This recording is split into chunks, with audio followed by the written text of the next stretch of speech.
फॉर्मूले पर चर्चा की जा रही है। कल होने वाली एनडीए की बैठक के पहले बीजेपी की इस बैठक को काफी अहम माना जा रहा है। बड़ी खबर आपको बता रहे हैं, पार्टी के राष्ट्रीय अध्यक्ष जेपी नड्डा के घर पर यह बैठक जारी है। अमित शाह, राजनाथ सिंह, बीएल संतोष इस बैठक में मौजूद हैं और एनडीए सरकार में सहयोगियों की क्या भूमिका होगी कैबिनेट के गठन को लेकर, और साथ ही क्या फॉर्मूला होगा जिस पर सभी को मना लिया जाएगा, सभी को एक मत किया जाएगा, उस पर चर्चा की जा रही है। कल एनडीए की बैठक के पहले बीजेपी की इस बैठक को काफी अहम माना जा रहा है और कल एनडीए संसदीय दल की बैठक है। उस बैठक में जहां नरेंद्र मोदी को नेता चुना जाएगा, कल 11 बजे ये महत्वपूर्ण बैठक होनी है। और कल की इस बैठक से पहले ये बीजेपी की बैठक जहां बीजेपी के वरिष्ठ नेता दिग्गज मौजूद हैं, अमित शाह मौजूद हैं, बीएल संतोष मौजूद हैं, राजनाथ सिंह मौजूद हैं और ये बैठक हो रही है पार्टी के राष्ट्रीय अध्यक्ष जेपी नड्डा के घर पर। इस बैठक में चर्चा कल की बैठक को लेकर भी हो रही है।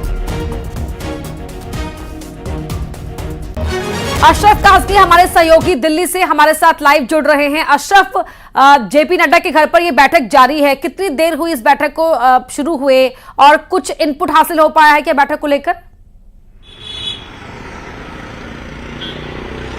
अपर्णा, देखिए, बैठक का करीब 1-1.25 घंटे के आसपास हो चुका है, बैठक चल रही है और इस बैठक में अब क्या रणनीति बनाई जाए, उसी में मतलब कैसे आगे काम करना है, मंत्रिमंडल का चेहरा कैसा होना चाहिए, कितना प्रतिनिधित्व, क्योंकि इस वक्त जो है भाजपा पूर्ण बहुमत में नहीं है, सहयोगियों के साथ है। तो सहयोगी दल जो मंत्रालय मांग रहे हैं कि उनको कितने देने हैं, क्योंकि सभी का ध्यान रखना है और भाजपा को अपने पास भी महत्वपूर्ण मंत्रालय रखने हैं, तो उसी पर रणनीतिक चर्चा की जा रही है। तो उस पर अब क्या फैसला है ये तो खैर प्रधानमंत्री को तय करना होता है, लेकिन पार्टी के राष्ट्रीय अध्यक्ष के नाते वो और राजनाथ सिंह हैं, बीएल संतोष है, तो जो एक राय बनानी होती है, एक सहमति बनानी होती है, तो वो यहां पर भी काम चल रहा है। क्योंकि जो सहयोगी दल हैं उन्होंने अपने अपने कोटे के हिसाब से मंत्रिमंडल, केंद्र कैबिनेट के और एमओएस दोनों के पद मांग लिए हैं। तो अब किस को, जैसे टीडीपी है तो उनके को कौन कौन से पद दे रहे हैं, जो सबसे ज्यादा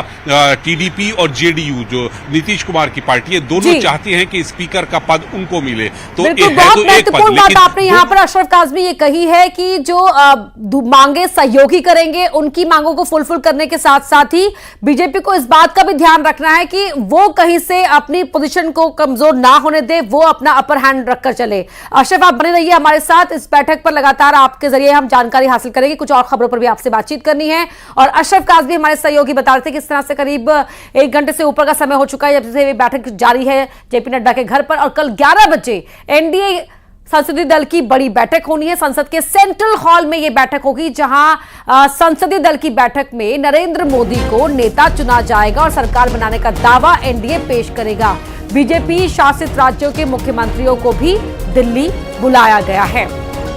तो कल एनडीए संसदीय दल की बैठक है जहां पर नरेंद्र मोदी को एक मत से, सर्वसम्मति से नेता चुना जाएगा। संसद के सेंट्रल हॉल में यह बैठक होगी और सरकार बनाने का दावा पेश किया जाएगा। कल शाम का समय मिला है राष्ट्रपति की ओर से।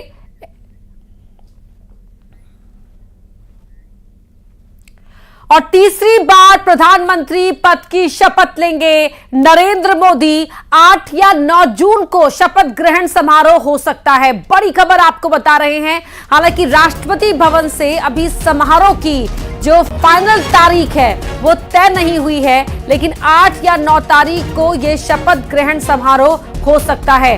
बड़ी खबर आपको बता रहे हैं, तीसरी बार नरेंद्र मोदी प्रधानमंत्री बनने जा रहे हैं, इलेक्टेड पीएम।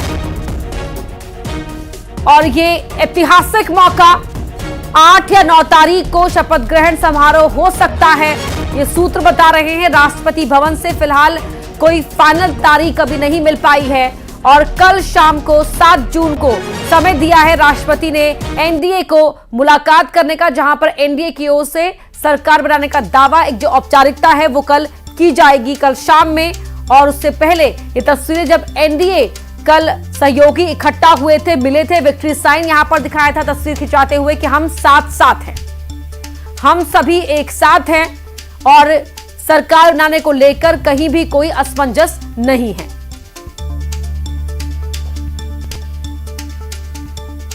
तो तीसरी बार नरेंद्र मोदी की सरकार बनने जा रही है। सरकार बनाने के लिए एनडीए के साथी दलों ने कल अपना समर्थन पत्र सौंपा है और स्पीच मंत्रालय को लेकर डिमांड भी तेज हो गई है। नीतीश कुमार की पार्टी जेडीयू ने 12 सीटें जीती हैं, इसीलिए सूत्रों के हवाले से खबर है कि वो रेल मंत्रालय, कृषि और वित्त मंत्रालय की डिमांड कर रहे हैं।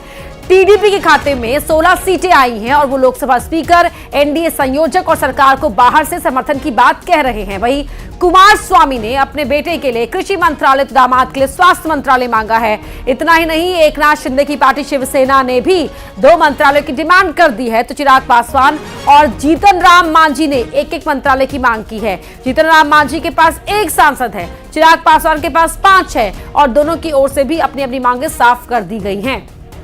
तो अशरफ काज़मी हमारे सहयोगी हमारे साथ जुड़े हुए हैं। अशरफ, जिस पर हम बात कर रहे थे कि सहयोगियों की मांगों पर भी कदम आगे बढ़ाने हैं, लेकिन बीजेपी को अपना अपर हैंड भी रखना है। शायद यही वजह है कि कल की बैठक से पहले आज की बैठक महत्वपूर्ण है और जो डिमांड आ गई है अशरफ, सबने अपने अपने जो तस्वीर है साफ कर दी है। बिल्कुल अपर्णा, देखिए जो सहयोगी दल हैं एनडीए के, उन्होंने बिल्कुल साफ कर दिया कि उनको कौन कौन से मंत्रालय चाहिए, कितने चाहिए, चाहे वो टीडीपी हो, जेडीयू हो या रामविलास पासवान वाली आरएलजेपी हो, कोई भी दल हो, वो सबने अपना बात कर दी है, अपनी मांग रख दी है। अब ये तय करने का काम यहां पर भाजपा को है, क्योंकि वो सबसे बड़ी पार्टी है, 240 उनके सांसद हैं एनडीए में, तो अपर हैंड रखना चाहते हैं। तो इसीलिए यहां पर बातचीत की जा रही है कि किस सहयोगी दल को कौन सा मंत्रालय दिया जाए और कितने मंत्रालय एक संगठन को, एक सहयोगी दल को दिए जा सकते हैं। तो यहां पर अभी उसी को लेकर नड्डा जी के घर में बैठक चल रही है। कल भाजपा संसदीय दल की बैठक है, जिसमें भाजपा के तमाम जो सांसद हैं, जो नवनिर्वाचित सांसद हैं, वो यहां आएंगे और उस बैठक में नरेंद्र मोदी को अपना नेता चुना जाएगा। तो इसी क्रम में यहां पर मध्य प्रदेश हो या छत्तीसगढ़ हो, तो उनके दोनों के मुख्यमंत्री भी आ रहे हैं और तमाम जो नवनिर्वाचित सांसद हैं वो इस कल की बैठक में जो सुबह 11 बजे होगी उसमें शामिल होने के लिए आज दोपहर को या देर रात तक तमाम सांसद, मुख्यमंत्री, उप मुख्यमंत्री पहुंच जाएंगे। तो वो लोग भी आएंगे और कल का एक बड़ा समारोह रहेगा उसमें भाजपा के संसदीय दल की बैठक में। वैसे एक चीज साफ है कि वहां पर सभी लोग प्रधानमंत्री की तारीफ करेंगे, जैसे उन्होंने जिस शिद्दत के साथ पूरे देश में चुनाव लड़ा और मजबूती के साथ लड़ा और पूरा एनडीए जो है पूर्ण बहुमत के साथ आया है, तो उसको लेकर प्रधानमंत्री को और अमित शाह जी को बधाई दी जाएगी और उनको एक नेता अपना चुना जाएगा। जी अपर्णा। बिल्कुल अशरफ, जिस तरह से आपने बताया, लेकिन जो हम डिमांड्स की बात यहां पर कर रहे थे, जो मंत्रालयों का जिक्र निकलकर सामने आ रहा है कि नायडू क्या मांग रहे हैं, नीतीश कुमार क्या मांग रहे हैं और कुमार स्वामी स्वास्थ्य मंत्रालय की मांग भी कर रहे हैं, दामाद के लिए भी मांग रहे हैं। जो सियासत की भाषा में कहा जाता है क्रीम कैबिनेट, जो है क्रीमी कैबिनेट है, वो अगर सहयोगी ही मांग लेंगे तो बीजेपी के हाथ क्या बचेगा?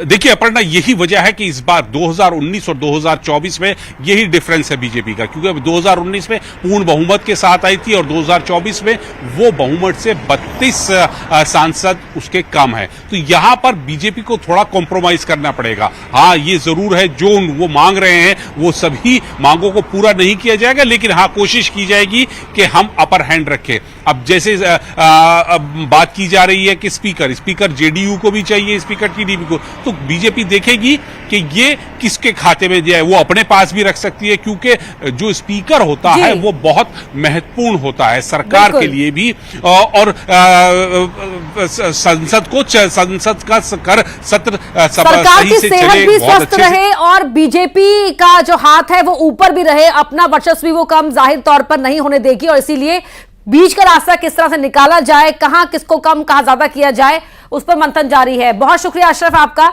इस जानकारी के लिए, आगे भी आपसे अपडेट लेते रहेंगे। तो वहीं मोदी कैबिनेट में